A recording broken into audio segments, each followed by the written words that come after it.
कारल्याची भाजी आवडत नसेल तर ह्या पद्धतीने तुम्ही जरूर करून बघा।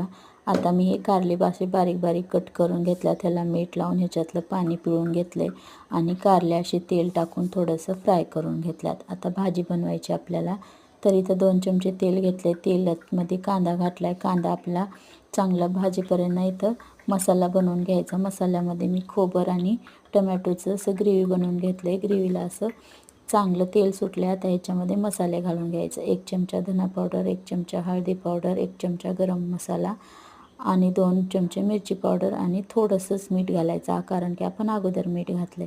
तर चांगलं असं तेल सुटेपर्यंत परतायचं आणि त्याच्यामध्ये असं फ्राय केलेले कारले घालून घ्यायचं। थोडंसं पाणी टाकायचं आणि झाकून ठेवून द्यायचं मिक्स करून।